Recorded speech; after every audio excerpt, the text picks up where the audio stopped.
നമസ്കാരം, news prime മലയാളത്തിലേക്ക് സ്വാഗതം. രാജ്യത്തിപ്പോൾ കണ്ടുകൊണ്ടിരിക്കുന്നത് തെരഞ്ഞെടുപ്പ് കമ്മീഷണർക്ക് കൂടുതൽ അധികാരവും അതേസമയം സുപ്രീം കോടതിക്കും മറ്റ് കോടതികളുടെയും അധികാര പരിധി ഭരണഘടനയുമായി ബന്ധപ്പെട്ട വിഷയങ്ങളിലൊക്കെ വെട്ടിച്ചുരുക്കുന്നതുമായിട്ടുള്ള സംഭവ വികാസങ്ങളാണ്.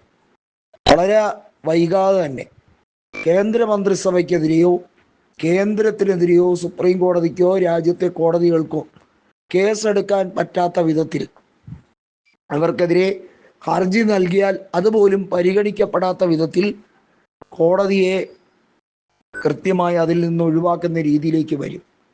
അതിനുവേണ്ടിയുള്ള നീക്കങ്ങൾ രാഷ്ട്രപതിയെ കൊണ്ട് നടത്തുന്നുണ്ട്. അതായത് രാഷ്ട്രപതി ദ്രൗപദി മുർമുവിനെ എങ്ങനെയെല്ലാം കൃത്യമായി അവരുടെ പദവിയെ ദുരുപയോഗിച്ചുകൊണ്ട് അവരുടെ സമ്മതത്തോടെ പരിപൂർണമായി രാഷ്ട്രപതിയുടെ അന്തസ്സത്തെ തകർത്തെറിയുകയാണ്.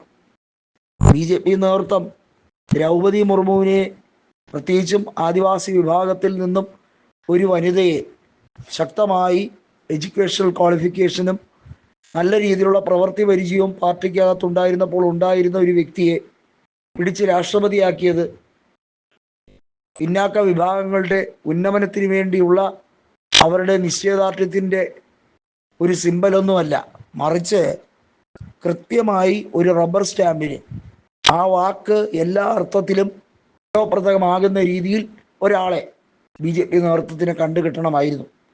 ഇപ്പോൾ CP രാധാകൃഷ്ണൻ ഇരിക്കുന്ന ഉപരാഷ്ട്രപതി സ്ഥാനവും അത്തരത്തിലൊരു പോസ്റ്റാണ്.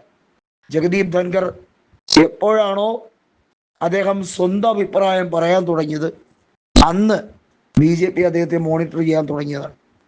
ഇനിയുള്ള BJPയുടെ അടുത്ത സ്റ്റെപ്പ് എന്ന് പറയുന്നത് കൃത്യമായും ഈ രാജ്യത്ത് വോട്ടിംഗ് മെഷീനുമായി ബന്ധപ്പെട്ട കാര്യങ്ങളിൽ വലിയ മാറ്റം കൊണ്ടുവരും. അത് പക്ഷേ പേപ്പർ സംവിധാനം കൊണ്ടുവരാൻ വേണ്ടിയല്ല. ഈ രാജ്യത്ത് കൃത്യമായിട്ടുള്ള വിവേചനം, പൗരത്വവുമായി ബന്ധപ്പെട്ട കാര്യത്തിൽ വളരെ തകൃതിയായി നടന്നുകൊണ്ടിരിക്കുകയാണ്. പലരും ഇനി വോട്ടെടുപ്പിൽ നിന്ന് വിട്ടുനിൽക്കേണ്ടി വരുന്ന സാഹചര്യം, അതിനോടൊപ്പം തന്നെ മറ്റ് ഒരു നീക്കം കൂടിയുണ്ട്. അത് എന്ന് പറയുന്നത് സാമ്പത്തികപരമായി ഈ രാജ്യത്തെ വേർതിരിക്കാൻ, ഇപ്പോൾ തന്നെ ആ വേർതിരിവ് കൃത്യമാണ്, എല്ലായിടത്തുമുണ്ട്. വലിയ തോതിലുള്ള കോർപ്പറേറ്റ് മുതലാളിമാരിൽ നിന്നും നികുതി ഈടാക്കുന്നതുമായി ബന്ധപ്പെട്ട കാര്യത്തിലൊക്കെ കേന്ദ്രം വലിയ പിശുക്ക് കാണിക്കുന്നുണ്ട്. സാധാരണക്കാരൻ്റെ പള്ള കീറുന്ന നികുതി ഭാരം അടിച്ചേൽപ്പിക്കുന്നുമുണ്ട്. ഈ രാജ്യത്തെ ഇപ്പോഴത്തെ പൊളിറ്റിക്കൽ സിസ്റ്റത്തിന് വിരാമമിടാൻ, അതായത് എങ്ങനെയാണോ ചൈനയിൽ കമ്മ്യൂണിസ്റ്റ് പാർട്ടി അവിടെ അധികാരം നിലനിർത്തുന്നത്, അവിടെ തെരഞ്ഞെടുപ്പില്ല, അതേ രീതിയിലേക്ക് കൊണ്ടുവരാനുള്ള നീക്കമാണ്.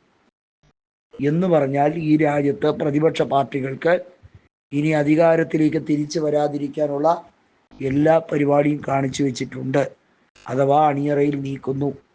ഞങ്ങൾ ഈ രാജ്യത്തെ 10-50 കൊല്ലമെങ്കിലും ഭരിക്കുമെന്ന് അമിത്ഷാ പറഞ്ഞപ്പോൾ ആളുകൾ ഞെട്ടി. അതെങ്ങനെ അധികാരം ജനങ്ങൾ വീണ്ടും വീണ്ടും നൽകുമെന്ന് ഇദ്ദേഹത്തിന് എങ്ങനെ കണക്കാക്കാൻ കഴിയും?